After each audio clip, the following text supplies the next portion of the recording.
Okay, hello, my name is Jacob Kim. Project presentation for the senior project. Okay, so just want to go quickly over. This is my logo I created on Penspin. So it's supposed to symbolize blue is for like security and it's technology, while a shield is for protection. That's the idea of my project, which I will go into soon. And this is my resume, and I'm a graduate senior, and I have a CSWP in SolidWorks, and then I took 4 years of engineering courses all the way here, tech drawing to senior projects. So my inspiration for this project was I wanted to create something that involved clean energy, because there's something about clean energy that I enjoy to think about at least, and I decided I wanted to create a waterproof solar project, and so it will be essentially tougher, quote unquote, but also waterproof. So, here's my objectives here, and I obviously want to create a personal solar charger. I want to become a better speaker, which I need to become better at. And I wanted to gain experience at doing projects like these and how to research and stuff like that. So this is some research I done. This is research all over the panel.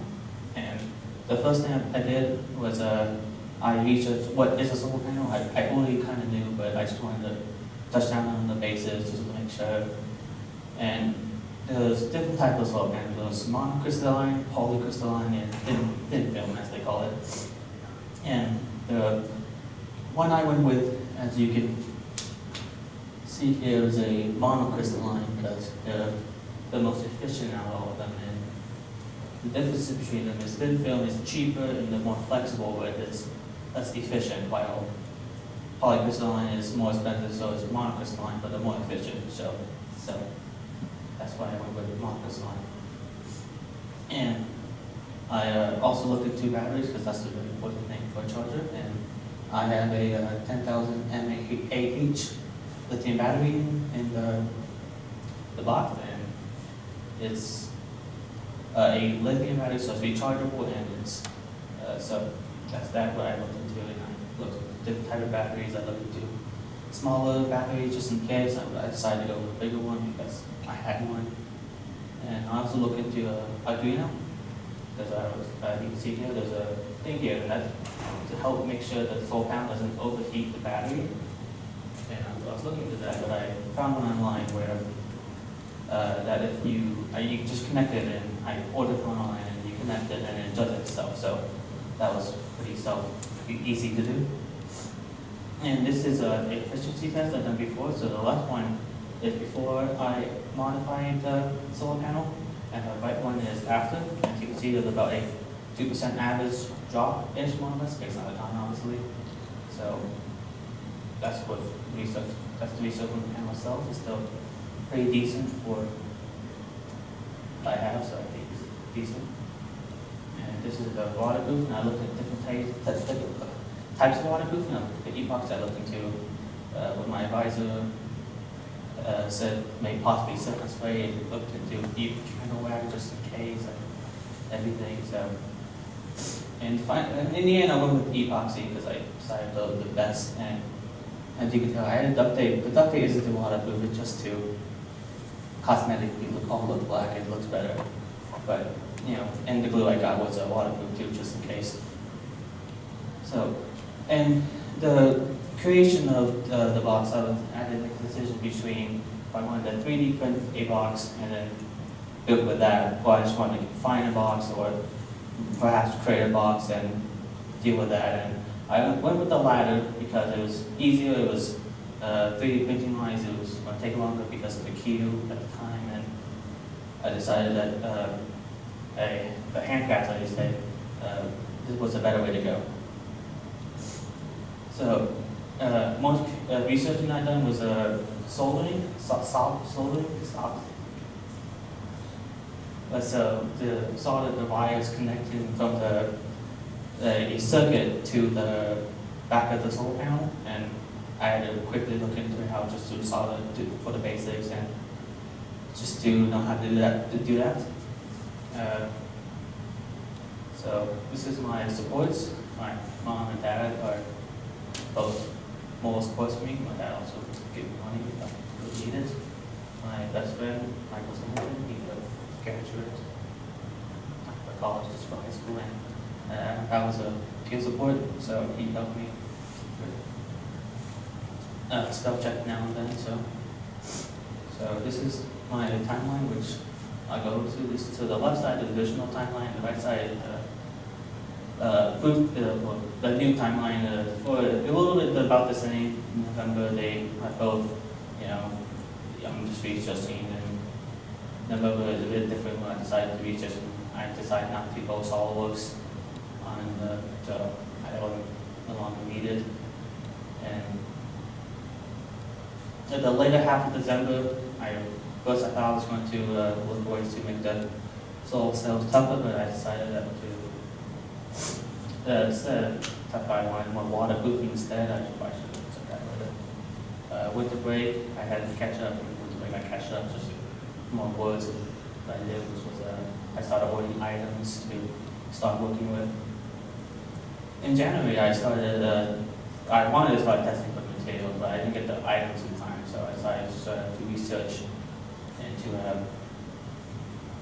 into electrical wiring just in case I needed to know how to do it, because I thought maybe I would. And in January, I actually ordered the material, and I started working on making presentations. So in spring break, I had a catch-up weekend. In spring break, I caught up with it. I began testing the panels, and that was before and after modification efficiency, like you saw. February, I thought I had a meeting with Ryder, and I had a small meeting with him. I took some time, and we talked over things, and it helped the project a bit.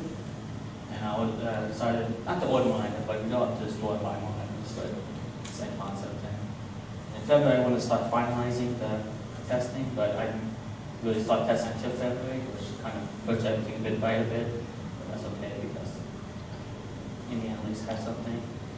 In March, I want to prototype, and March, I want to start building the prototype too, so these are about the same. I want to finalize it, and I want to find out if I both wanted to leave them on the table for more for the board or the slides or the presentation, but it was pushed back a little bit, but not too much. So, and here's my Bibliography piece. Any questions? Any questions? I wasn't really paying attention. What was your project again? So my project, I want to be a waterproof solar charger, and I forgot to mention this one, so that's my bad. But so I have one here. It works in the sense that it's charging the battery, just to no use you put outside the battery to show that it can't charge, but it's charging the battery. Rachel? So the different types of solar panels, I think Elon Musk was in Tesla. Have you researched like the new blue solar panel? I haven't researched that because by then I decided to go with the panel I already have because I can't spend I just don't have too much money to spend on. So do you think that, have you actually tried charging something with it? Or yeah. Is it just stored back up for you right now? I have tried some charger before. I got the duct tape. It was easy to take in and out, but it did charge. It's like any other charger. It takes some time. So you can charge it from home? yes. And Did you run any tests to see if it's actually tougher than water control? yes, I forgot to mention that. I did before I picked the duct tape. The duct tape is more cosmetic, but I did pick the solar panel underneath water to see if it worked. It worked afterward too. So. Just one more. What volt is it? Like, is it 5 volt, 9 volts, 12? Just panel or the The battery, like, if you want like, I mean, if you want to charge your phone, it's different than you charge your computer. If I'm on the computer trouble side, if you check on that. Other questions? All right, good job.